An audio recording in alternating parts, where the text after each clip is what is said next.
6:59. Buenos días, dominicanos, dominicanas, ciudadanos, ciudadanas del mundo. Julio Martínez Pozo.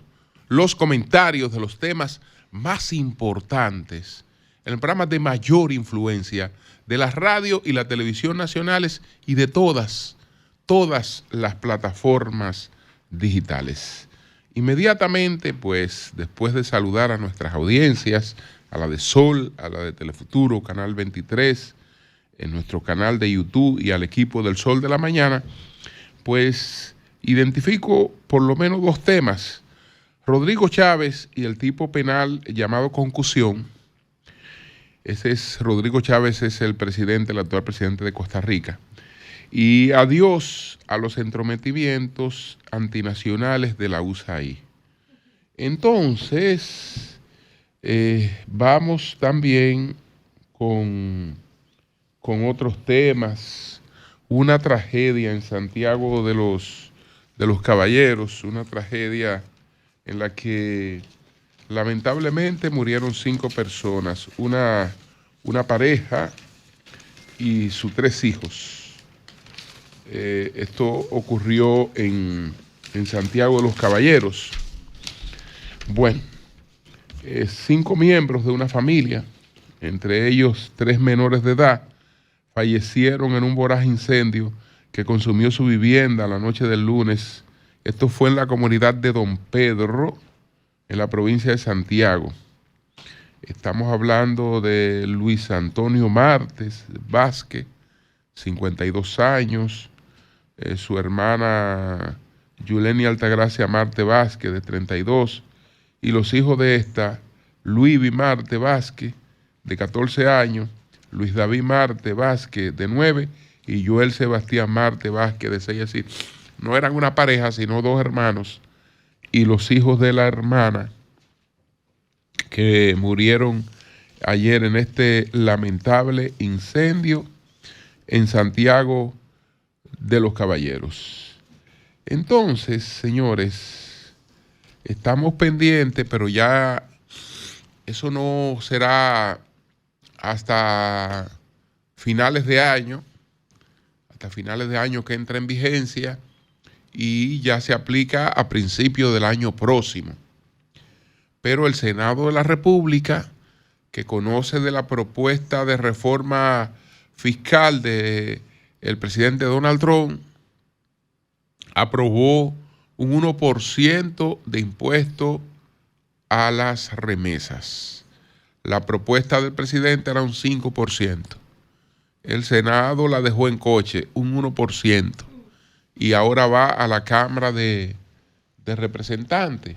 Lo que quiere decir que es muy probable que la Cámara de Representantes mantenga ese 1% a las remesas. No es, digamos, no tiene los efectos del 5%. Estamos hablando de que nosotros, las remesas representan un 7% del Producto Interno Bruto. Esto sería una disminución de unos $100 millones. Tal vez no, porque la gente que hace el envío de la remesa, pues suma el costo de la remesa. Es decir, que dentro de lo que había, esto no es lo más malo, aunque tenga algún efecto. La medida sería para finales de diciembre, es decir, para principios de enero. Por otra parte, y esto tal vez tendremos la oportunidad de ampliarlo hoy cuando estemos conversando con Víctor Edi Vázquez, Víctor Edi Mateo, cuando estemos conversando con Víctor Edi Mateo, es el caso de una condena por litigio temerario. Unas abogadas que fueron condenadas por litigio temerario. Estamos hablando de Ligia Fernández Lora, de Mariel León Lebrón y de Joel Rosario Alburquerque. Lo que se está plantea la presidencia de la Cámara Civil y Comercial del Juzgado de Primera Instancia del Distrito Nacional, que a pesar de tener conocimiento de que perpetran diligencias improcedentes, ostentan una conducta censurable, seguían adelante. Esto es una cuestión, el caso concreto es un tema de un divorcio.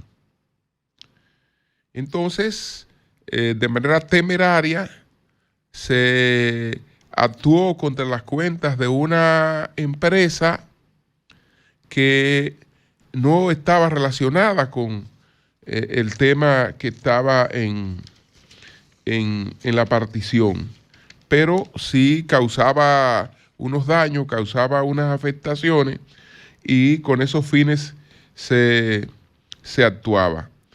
La condena es simbólica, pero en términos éticos establece realmente un precedente importante. Esta condena por litigio temerario. Entonces, señores, miren, vamos inmediatamente a abordar otros temas.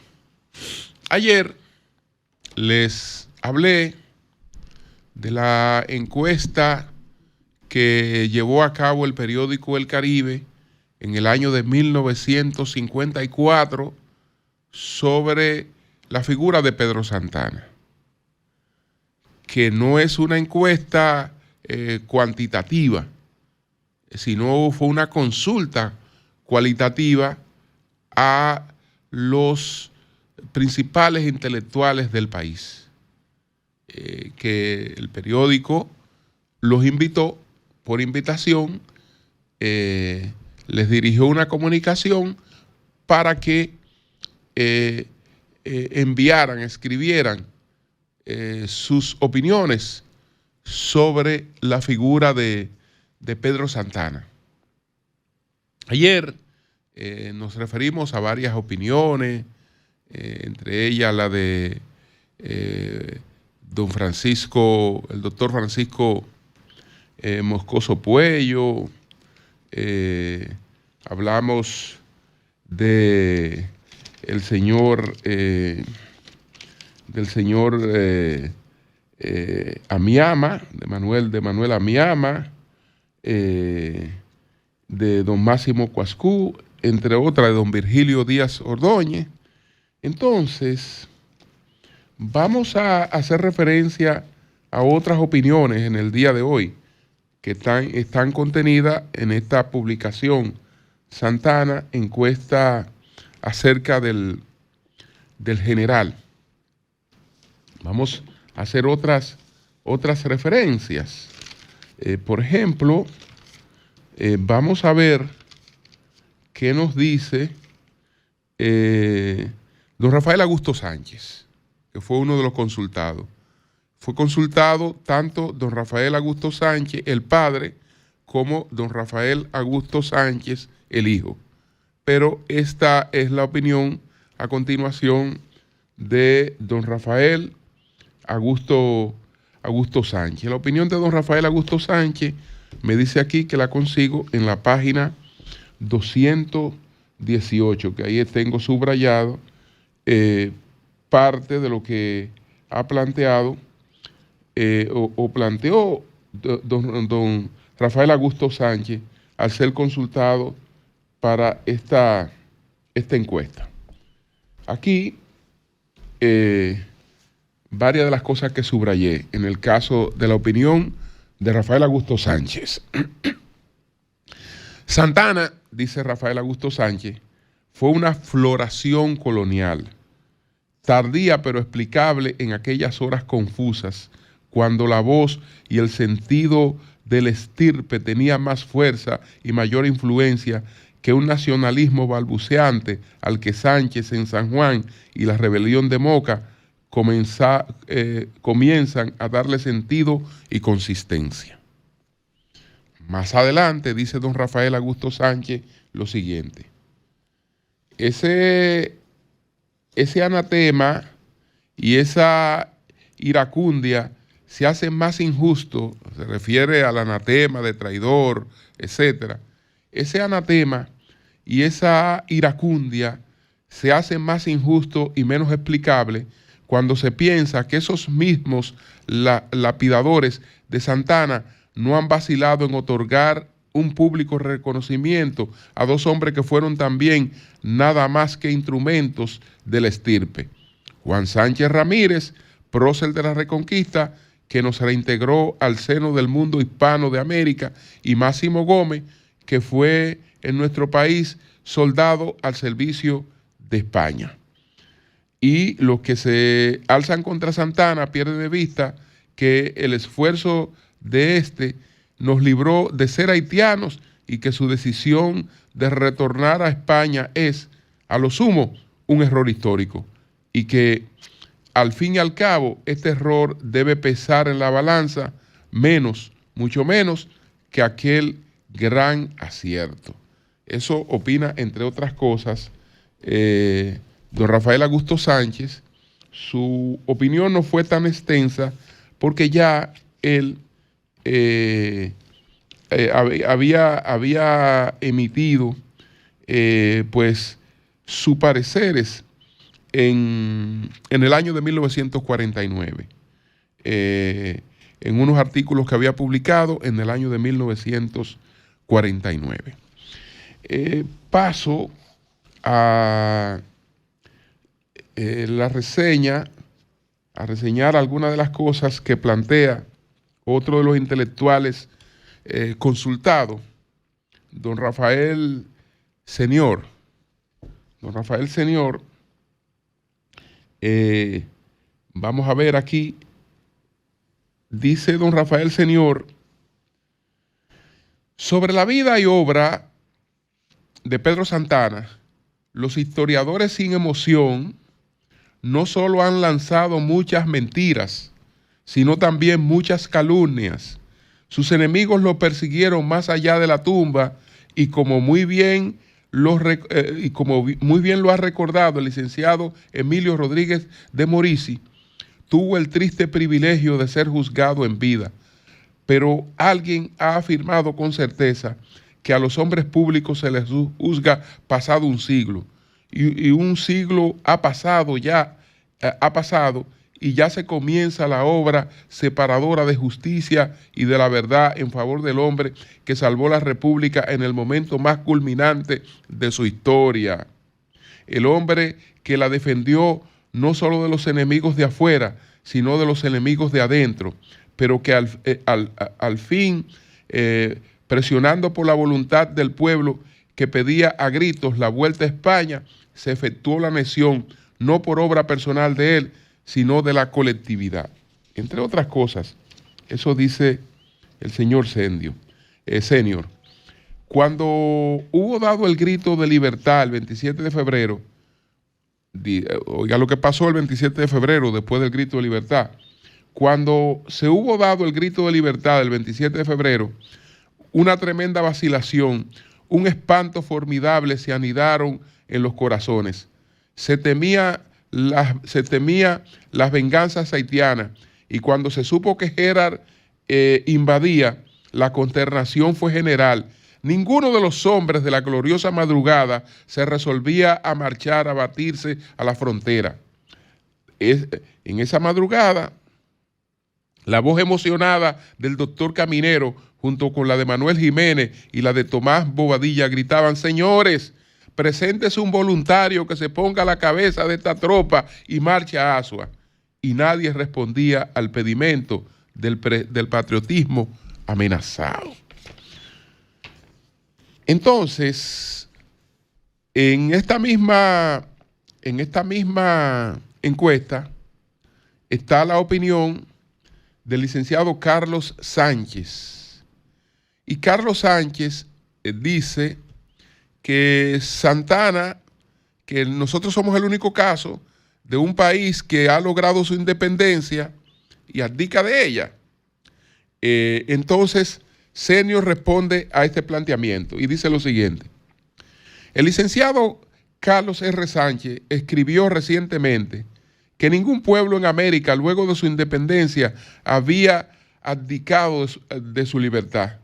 Pero el culto letrado debe saber que ningún pueblo en el hemisferio ha tenido el problema haitiano, las ambiciones del vecino que siempre ha aspirado el dominio de la isla, sangre y fuego. En el Nuevo Mundo no se ha presentado la tragedia nuestra, ni se han visto las horribles matanzas que aún nos duelen del año de 1805, y tampoco compartir su territorio insular con otra nación completamente antagónica que amenazó siempre y nos mantuvo en zozobra por cerca de un siglo. Y por ahí sigue la cosa. Entre los consultados, ustedes extrañarán que aquí no está un nombre. Ese nombre no está entre los consultados, porque esta encuesta se hizo en el 1954 y esa que habría sido la primera persona consultada, lamentablemente, ya se había ido por el camino por el que todos partiremos.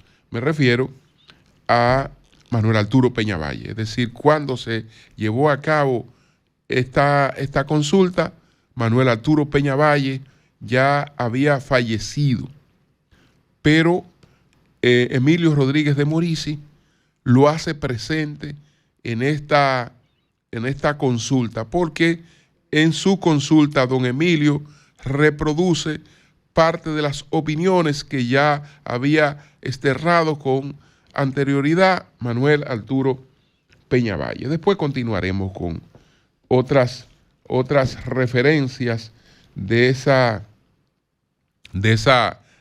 consulta. Entonces, señores, dentro de los temas que tenemos aquí, hay una situación que se está dando en Costa Rica con el presidente de Costa Rica, Rodrigo Chávez, y el ministro de Cultura. Pero sobre todo lo que implica con el presidente de la República, con el presidente Rodrigo Chávez. La Suprema Corte de Justicia de Costa Rica aprobó solicitar al Congreso levantar el fuero de improcedibilidad para poder juzgar al presidente. Es decir, quítenle el fuero que hace improcedente juzgar al presidente para poderlo juzgar a un presidente activo. Cuando vamos a ver las razones por las que ese presidente activo, la Suprema Corte de Justicia le ha pedido a un Congreso en el que ese presidente está en minoría que le quite el fuero para ser juzgado, podemos decir, mira, se trata de una tontería. ¿De qué se trata? Se trata de unos fondos provenientes de un financiamiento del Banco Centroamericano de Integración Económica o de un aporte del Banco Centroamericano de Integración Económica, pues $32,000 de unos $405,000 que fue el aporte, $32,000 fueron a parar al pago de una empresa o de una firma de un asesor del presidente. Es decir, que de ahí se derivaron $32,000 para pagar una empresa de asesoría y consulta que trabajaba para el presidente de la República. No es que el presidente hizo un negocio, se robó unos dineros del Estado de manera particular, etcétera, incrementó su patrimonio, se puso de acuerdo con unos contratistas para darle una obra y que no. De lo que se trata es de, aquí se denomina, en este caso, concusión, en la que hay un uso de poder para una favorabilidad a un allegado, a un cercano. Es decir, el pago de $32,000 a un asesor del presidente. Por ese mecanismo, usando ese mecanismo. Bueno, que eso debe perseguirse, claro. Eso es una violación. Eso está tipificado y es concusión. Lo que yo me pregunto, ¿puede una sociedad paralizarse para perseguir a un presidente y juzgar a un presidente activo por esta cuestión, cuando es una cosa que no perime? Yo no estoy hablando de no juzgarlo, pero eso no perime. Entonces, que este hombre desarrolle su presidencia, que no se interrumpa la presidencia. Mire, solamente la reunión del Congreso para conocer eso sale más cara. Aunque yo sé que el asunto no es la suma envuelta, sino lo que esto significa, pero solamente eso sale más caro. Solamente eso sale más caro que lo que se está procurando. Porque si se levanta, digamos, el fuero, el presidente puede ser juzgado y puede ser condenado. Y pudiera ser hasta destituido. ¿Usted sabe lo que implica eso para un país? Porque el presidente se pagó un asesor. Se pagó un asesor de unos fondos que no eran para eso. O sea, un subterfugio para ligar una empresa de un asesor del presidente y cobrara mediante ese mecanismo $32,000, que son los que están involucrados en esta acusación. Por ahí vamos a la destitución, a la posible destitución de un presidente y todo lo que eso implica. Señores, eso nada más le da atraso a un país. Eso nada más le da atraso a un país. Porque ese señor mañana concluye su presidencia y eso bien se puede indagar a posterioridad, sin crearle los traumas que le crea un impeachment y una destitución por esa vía, por la vía de la concusión. No obstante, yo no estoy haciendo referencia de esto porque crea que es sencillamente insignificante. Aquí mismo actualmente hay varios casos abiertos de concusión. Desde el gobierno, varios casos abiertos de concusión. Sino sencillamente para que el espejo se tome en cuenta. Porque la actual administración, ya lo he dicho varias veces, uno de los errores que más le va a pesar ha sido el haber gobernado sin Cámara de Cuentas. 2 periodos sin Cámara de Cuentas. Eso va a ser uno de los mayores errores de esta administración. Sin Cámara de Cuentas. Sencillamente, sin Cámara de Cuentas. 2 periodos sin Cámara de Cuentas. Uno de los mayores errores de esta administración. Pero fíjense que espejito ahí, que no es que eso ocurre por allá, que esto ocurre por aquí. Son cosas que hay que aprender de ellas. Hay que aprender de ellas. Bueno, vamos a referirnos a la eliminación definitiva en el día de ayer de la USAID. Una de, digamos, el brazo del que dispuso Estados Unidos para sustituir, entre otras cosas, una de las medidas que tomó Estados Unidos para sustituir las invasiones militares. Y entonces manejarse a través del poder blando. Y USAID fue una expresión de ese poder blando. Pero empezó siendo una expresión del poder blando estadounidense y terminó siendo un instrumento del globalismo, no un instrumento del Estado, es decir, al servicio del Estado y los intereses del Estado, sino al servicio de las agendas de sectores que procuran la destrucción del Estado nacional. Es decir, que sus intereses se ven mejor servidos sin apegos a territorios determinados, a banderas determinadas. Ellos aspiran a sustituir, digamos, el rol, que los gobiernos sean meramente simbólicos y que entidades que no tienen que responderle a las poblaciones sean las que ejerzan el rol de los gobiernos. Y en esa agenda se concentró la USAID. Hay una exposición que hace Marcos Rubio, el secretario de Estado, explicando qué llevó a que el gobierno adoptara la decisión de anular la USAID.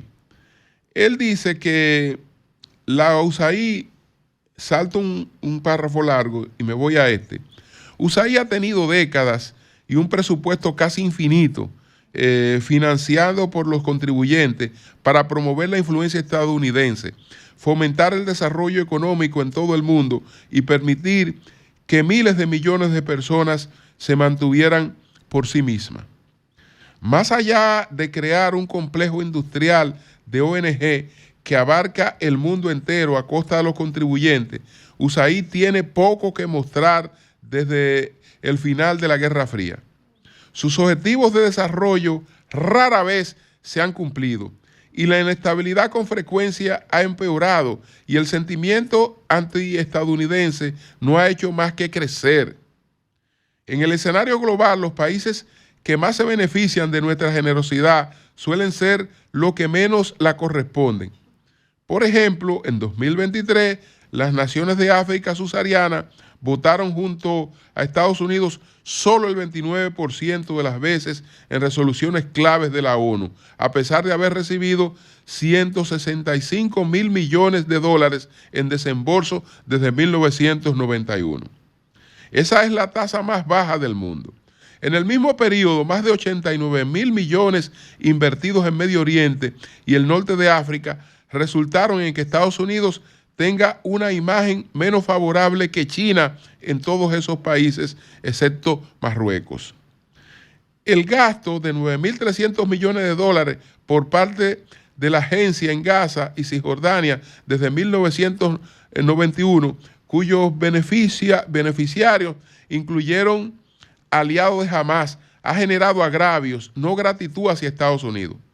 Los únicos que vivían bien, oye lo que dice Marco Rubio, los únicos que vivían bien eran los ejecutivos de innumerables ONG, quienes a menudo disfrutaban de estilos de vida de 5 estrellas financiados por los contribuyentes estadounidenses, mientras que aquellos que a quienes supuestamente ayudaban quedaban más rezagados.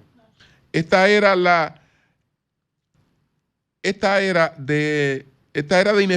ineficiencia sancionada por el gobierno ha llegado oficialmente a su fin.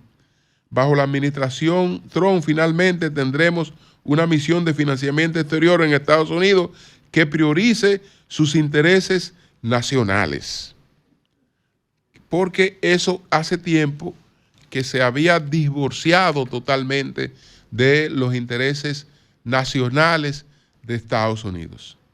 Aquí mismo sabemos que entre su financiamiento, pues había una